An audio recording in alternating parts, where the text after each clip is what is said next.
Hello student.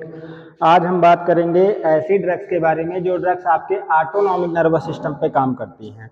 तो इसके पहले वीडियो में हमने देख लिया था कि नर्वस सिस्टम क्या होता है। नर्वस सिस्टम जो होता है आपकी बॉडी का एक कॉम्प्लेक्स ऑर्गेनाइजेशन होता है जिसमें नर्व टिश्यू मिलके क्या करते हैं, नर्वस सिस्टम का फॉर्मेशन करते हैं।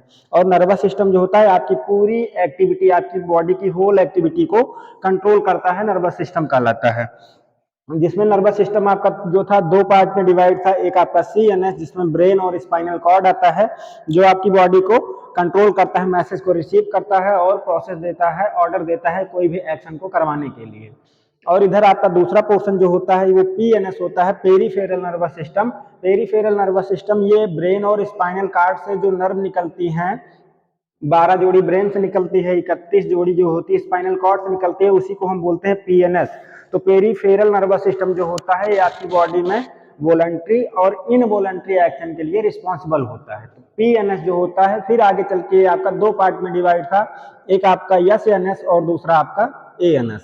तो SNS जो होता है सोमैटिक नर्वस सिस्टम, ये आपकी बॉडी में वॉलंटरी एक्शन को प्रोसीड करवाता है, मतलब ऐसी ऐच्छिक क्रियाओं को करवाता है जो आप कंट्रोल कर सकते हैं। जैसे कि आपका किसके द्वारा, स्केलेटल मसल्स के द्वारा। ऐसी मसल्स जिनमें बोन पाई जाती है उन्हीं की हेल्प से ये क्या करता है, वॉलंटरी एक्शन को करवाता है। जैसे आपका चलना बोलना जो आपके कंट्रोल में है, आपका सोना लेटना उठना, जो भी बॉडी का लोकोमोशन है ये आपका SNS कंट्रोल करता है, सोमैटिक नर्वस सिस्टम कंट्रोल करता है।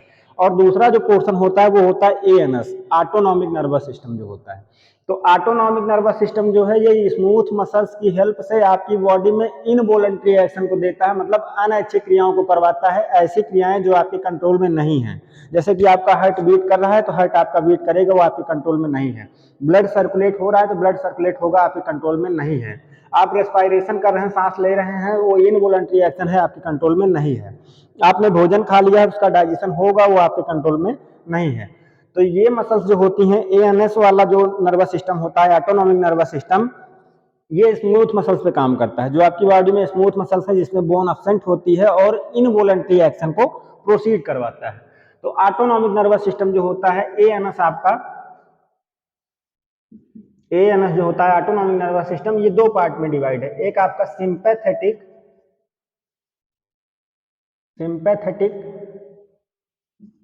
नर्व और दूसरा आपका होता है पैरासिम्पैथेटिक नर्व। तो जो आपकी बॉडी में सिंपैथेटिक नर्व होती हैं, ये बॉडी को एबनॉर्मल कंडीशन की तरफ लेके जाती हैं, या बॉडी आपकी हाइपर कंडीशन में हो, एबनॉर्मल सिचुएशन में होती है, तब आपका सिंपैथेटिक नर्वस सिस्टम एक्टिवेट होता है। तो सिंपैथेटिक नर्वस सिस्टम कब आपका एक्टिवेट होगा, जैसे कि आप 3F मान लीजिए, फियर, फाइट और फ्लाइट। फियर, फाइट और फ्लाइट। अगर आप डरे हुए हैं या फिर आप किसी से झगड़ा कर रहे हैं या फिर आप दौड़ रहे हैं, इस कंडीशन में अगर आप हैं, इस सिचुएशन में हैं, तो आपका सिंपैथेटिक नर्व एक्टिवेट होंगी, जो क्या करेंगी, आपकी बॉडी को एबनॉर्मल कंडीशन की तरफ लेके जाएंगी। एबनॉर्मल कंडीशन का मतलब जैसे आपका हार्ट रेट जो है इंक्रीज हो जाएगा, हार्ट रेट बढ़ जाएगा। अगर आप किसी से झगड़ा कर रहे हैं, अगर दौड़ रहे हैं, तो आपका हार्ट रेट बढ़ जाएगा। दूसरा आपका होता है आंख की, जो आपकी आई पाई जाती है, उस पर जो प्यूपिल्स होता है, प्यूपिल्स को ये क्या करती हैं, डायलेट कर देती हैं। प्यूपिल्स आपकी डायलेट हो जाएगी, फैल जाएगी, और इसका एक्शन क्या होगा, प्यूपिल्स को डायलेट कर देंगी, वैसोकॉन्स्ट्रिक्शन काज कर देंगी। वैसोकॉन्स्ट्रिक्शन का मतलब ब्लड वेसल्स को कॉन्स्ट्रिक्ट कर देंगी, और ब्लड वेसल्स कॉन्स्ट्रिक्ट होंगी तो ब्लड प्रेशर जो है वो इंक्रीज हो जाएगा। ये आपकी नर्व जो होती हैं, सिंपैथेटिक नर्व जो होती हैं, ये क्या करती हैं, बॉडी को एबनॉर्मल कर देती है, एबनॉर्मल सिचुएशन में एक्टिवेट होती हैं। जैसे कि आपका फियर, फाइट, फ्लाइट, आप झगड़ा कर रहे हैं, दौड़ रहे हैं, या फिर आप डरे हुए हैं, तो सिंपैथेटिक नर्व एक्टिवेट होंगी, जो आपके जैसे हार्ट रेट को बढ़ा देंगी, प्यूपिल्स को डायलेट कर देंगी, ब्लड वेसल्स को कॉन्स्ट्रिक्ट कर देंगी और बीपी को इंक्रीज कर देंगी। और आपका सिक्रीशन जो हो रहा था, जो सलाइवा का सिक्रीशन हो रहा है, GIT का सिक्रीशन हो रहा है, उस सिक्रीशन को डिक्रीज कर देती हैं। ये आपकी बॉडी में सिक्रीशन को भी डिक्रीज कर देंगी, कम कर देंगी। ये सिंपैथेटिक एक्शन होता है आपकी बॉडी में। ये किसकी हेल्प से होता है, ये सिंपैथेटिक नर्व जो होती हैं, इससे आपका रिलीज होता है, इस वाले पोर्शन से आपका रिलीज होता है एड्रेनर्जिक न्यूरोट्रांसमीटर।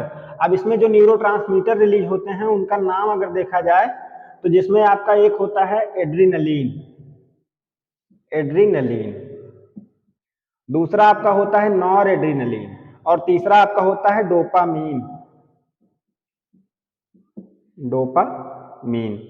तो जो एड्रीनलिन और नॉर एड्रीनलिन होता है, ये आपकी बॉडी में जो एड्रिनल ग्लैंड पाई जाती है किडनी के ऊपर, उसी में आपका एड्रिनल मेडुला होता है। जो आंतरिक लेयर होती है एड्रिनल मेडुला, उसी से आपका एड्रीनलिन और नॉर एड्रीनलिन रिलीज होता है, और डोपामीन जो होता है आपके ब्रेन में रिलीज होता है, जो बॉडी को क्या करता है, ये सब बॉडी को क्या करेंगे, एक्साइटमेंट की तरफ लेके जाएंगे, अब नॉर्मल की तरफ लेके जाएंगे, मतलब हार्ट रेट को बढ़ा देंगे, प्यूपिल्स को डायलेट कर देंगे, सिक्रीशन को डिक्रीज कर देंगे, ब्लड वेसल्स को कॉन्स्ट्रिक्ट कर देंगे, बीपी को बढ़ा देंगे। ये न्यूरोट्रांसमीटर एक न्यूरॉन से दूसरे में तीसरे में जाते हैं, अपने रिसेप्टर पे बाइंड करते हैं और एक्शन को प्रोसीड करवाते हैं। तो आज हम केवल सिंपैथेटिक नर्व की बात करेंगे। इसके आगे वाले वीडियो में हम बात करेंगे पैरासिम्पैथेटिक नर्व के बारे में, जिसमें आपका एसिटाइलकोलिन रिलीज होता है, जो क्या करता है, कोलिनर्जिक रिसेप्टर पे बाइंड करता है और बॉडी को नॉर्मल कंडीशन में लेके आता है। उसके बारे में हम अगले वीडियो में देखेंगे।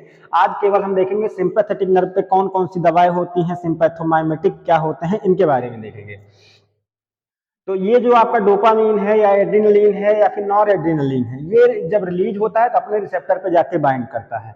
और सिंपैथेटिक के आपके दो टाइप के मेन रिसेप्टर पाए जाते हैं, एक आपका अल्फा रिसेप्टर, दूसरा आपका बीटा रिसेप्टर। अब अल्फा जो होता है ये दो पार्ट का होता है, अल्फा 1 और अल्फा 2, और बीटा रिसेप्टर जो होता है ये 3 टाइप्स का होता है, बीटा 1, बीटा 2 और बीटा 3। जब एड्रीनलिन रिलीज होता है तो ये इन्हीं पांचों रिसेप्टर्स में से किसी एक रिसेप्टर पे बाइंड करेगा। जो रिसेप्टर्स होते हैं ये साइट प्रोवाइड करवाते हैं एड्रीनलिन को बाइंड करने के लिए। जैसे आपका अल्फा वाला रिसेप्टर है वो वेन्स में पाया जाता है। आपकी बॉडी में जो शिराएं होती हैं जिसमें डीऑक्सीजनेटेड ब्लड सर्कुलेट होता रहता है, तो वेन्स पे पाया जाता है। वेन्स की जो आपका इंडो एपिथेलियल लेयर होती है, आंतरिक लेयर होती है, उसी पे आपका पाया जाता है अल्फा 1 रिसेप्टर। या फिर आई की जो आइरिस होती है, आइरिस की जो आपकी सर्कुलर मसल्स होती है, उस मसल्स में पाया जाता है आपका अल्फा 1 रिसेप्टर, जिसमें क्या होगा कि एड्रेनालिन बाइंड करता है मसल्स को, जब कॉन्स्ट्रिक्ट कर लेता है तो प्यूपिल्स आपका डायलेट हो जाता है। और आर्टरीज पे पाया जाता है, धमनियों पे पाया जाता है, जिसमें ऑक्सीजनेटेड ब्लड सर्कुलेट हो रहता है। इसका मतलब ब्लड वेसल्स पे और आई पे आपका अल्फा 1 रिसेप्टर पाया जाता है। अल्फा 2 रिसेप्टर जो होगा ये पैंक्रियाज में पाया जाएगा, वेन्स में पाया जाएगा, सलाइवरी ग्लैंड में पाया जाएगा और आपका जीआईटी में पाया जाता है। जो बीटा 1 रिसेप्टर होता है ये आपके हार्ट पे पाया जाएगा, किडनी पे पाया जाएगा। बीटा 2 रिसेप्टर जो होगा यूटेरस पे पाया जाता है, हार्ट पे पाया जाता है, ब्रोंकाई पे पाया जाता है, मतलब जो लंग्स में आपका ब्रोंकाई होता है, विंड पाइप जो डिवाइड होती है उस पे पाया जाता है। और ये आपका बीटा 3 जो रिसेप्टर्स होता है ये आपके एडिपोज टिश्यूज में पाया जाता है, यूरिनरी ब्लैडर में पाया जाता है। यूरिनरी ब्लैडर की जो आंतरिक मसल होती है, मेम्ब्रेन होती है, उस पर पाया जाता है आपका बीटा 3 रिसेप्टर। ये जब उस पर एड्रेनालिन बाइंड करता है वो मसल को कॉन्स्ट्रिक्ट कर देता है और आपका यूरिनेशन वाला प्रोसेस होता है। तो ये भी आपका इनवॉलंटरी एक्शन है, आपके कंट्रोल में नहीं है।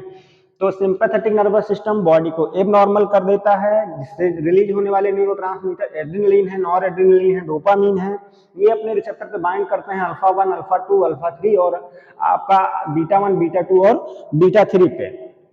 इनका सिंथेसिस अगर देखा जाए तो ये आपकी बॉडी में बनते कैसे हैं, तो ये इनका सिंथेसिस अगर बायोसिंथेसिस की बात की जाए, जैसे आपका एड्रेनालिन है या डोपामीन है, तो ये आपकी बॉडी में होता है फिनाइल एफ्रिन। फिनाइल एफ्रिन से आपका कन्वर्ट होता है, बनता है टायरोसिन। टायरोसिन फिर आपका कन्वर्ट होता है टायरोसिन हाइड्रोक्सिलेज एंजाइम की उपस्थिति में। टायरोसिन हाइड्रोक्सिलेज एंजाइम की उपस्थिति में क्या होगा, ये आपका कन्वर्ट हो जाएगा एल डोपा में, एल डोपा। एल डोपा में फिर आपका यहाँ पे एक एंजाइम होता है एल डोपा डी कार्बोक्सिलेज, फिर आपका कन्वर्ट हो जाता है डोपामीन में। डोपामीन बनता है। डोपामीन के बाद फिर आपका डोपामीन का डी कार्बोक्सिलेज एंजाइम होता है जो आपका बना देता है नॉर एड्रेनालिन या nor epinephrine, nor epinephrine, nor epinephrine या नॉर एड्रेनालिन। फिर उसके बाद ये आपका कन्वर्ट होता है इपिनेफ्रिन, इपिनेफ्रिन या फिर एड्रेनालिन भी बोल सकते हैं। तब ये एड्रेनालिन आपका बन जाता है। तो इसका बायोसिंथेसिस अगर देखा जाए आपकी बॉडी में, तो फिनाइल एफ्रिन से आपका कन्वर्ट होता है टायरोसिन में, फिर आपका टायरोसिन हाइड्रोक्सिलेज की उपस्थिति में ये एंजाइम कन्वर्ट कर देता है एल डोपा में, फिर एल डोपा आपका जो होता है डोपामीन में कन्वर्ट होता है, फिर डोपामीन डी कार्बोक्सिलेज जो होता है वो क्या कर देता है, नॉरएपिनेफ्रिन की सिंथेसिस करता है या फिर नॉरएड्रेनालिन बनता है, और नॉरएड्रेनालिन के बाद फिर आपका एड्रेनालिन बन जाता है। तो जिसमें आपका तीनों चीजें आ जाती है, नॉरएड्रेनालिन भी बन जाता है, एड्रेनालिन भी बन जाता है और डोपामीन भी बन जाता है।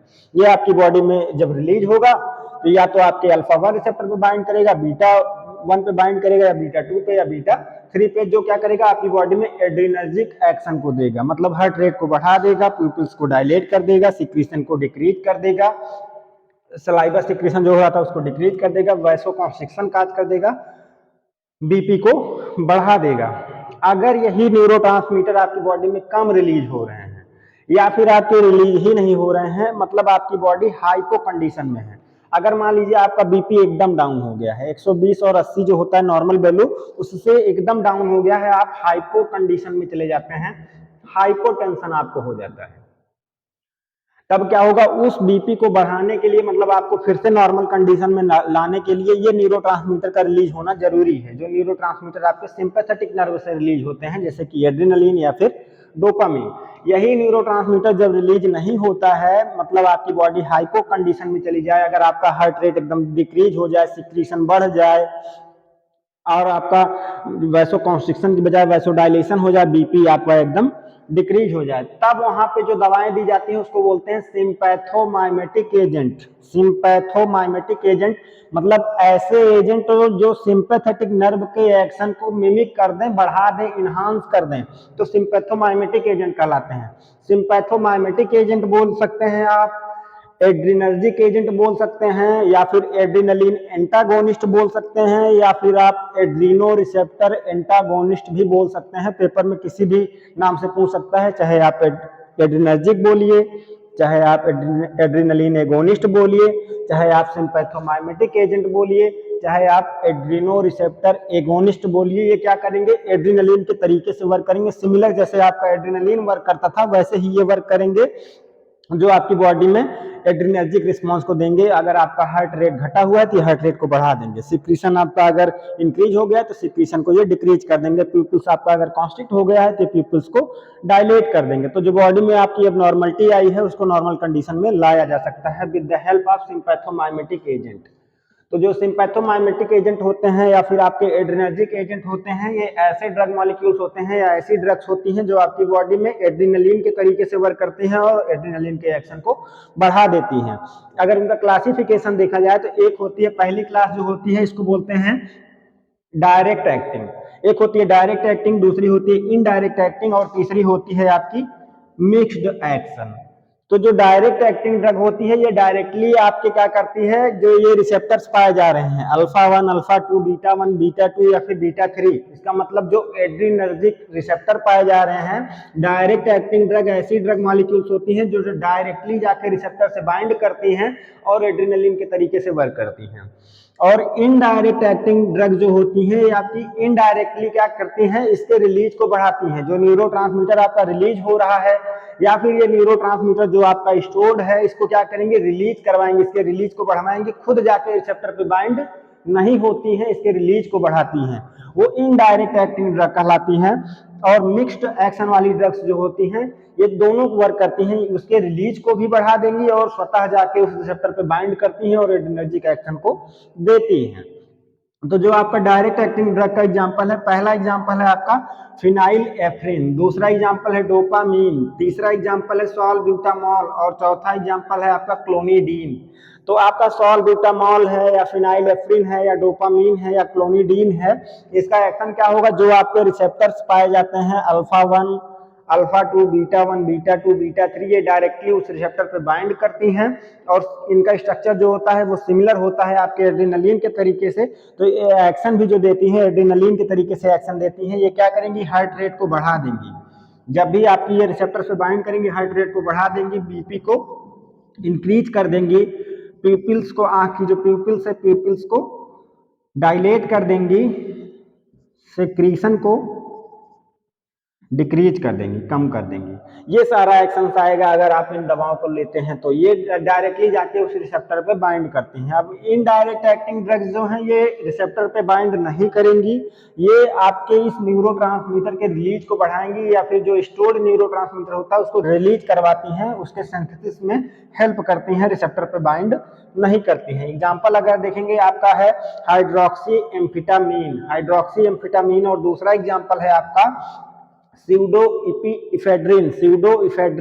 ये ऐसी ड्रग मॉलिक्यूल्स हैं जो रिसेप्टर पे बाइंड नहीं करेंगी, ये क्या कर देंगी, उसके जाके इनडायरेक्टली उस रिसेप्टर पे बाइंड करेंगी, मतलब रिसेप्टर पे ना बाइंड करके उसके रिलीज को बढ़ाती हैं। और आपका मिक्स्ड एक्शन वाली जो ड्रग्स होती हैं ये क्या करती हैं आपकी बॉडी में, या तो उसके रिलीज को बढ़ाएंगी या तो फिर उसके एक्शन को क्या करेंगी, उसके रिसेप्टर पे बाइंड करके उसके एक्शन को शो करेंगी या तो उसके रिलीज को बढ़ाएंगी। ये जो होती हैं सिंपैथोमाइमेटिक एजेंट होती हैं। अगर आपकी बॉडी हाइपो कंडीशन में है, जो कि मतलब जैसे कि हार्ट रेट एकदम घट गया है आपका, तब ये सिंपैथोमाइमेटिक एजेंट दिए जाते हैं। सिंपैथोमाइमेटिक एजेंट ऐसे एजेंट होते हैं जो एड्रेनालिन के तरीके से वर्क करेंगे, आपकी बॉडी को हाइपर कंडीशन में लेके जाएंगे, तो हाइपोटेंशन को हम ट्रीट कर सकते हैं। ये सिंपैथोमाइमेटिक एजेंट कहलाते हैं। उसके कुछ एग्जांपल्स हैं, हमने मैकेनिज्म ऑफ एक्शन देखा, कौन सी रिसेप्टर पे बाइंड करती है, कौन सा उसके रिलीज को बढ़ाती है, ऑटोनॉमिक नर्वस सिस्टम क्या होता है। तो आज हमने देखा सिंपैथोमाइमेटिक एजेंट के बारे में। इसके आने वाले वीडियो में हम देखेंगे सिंपैथोलाइटिक एजेंट के बारे में।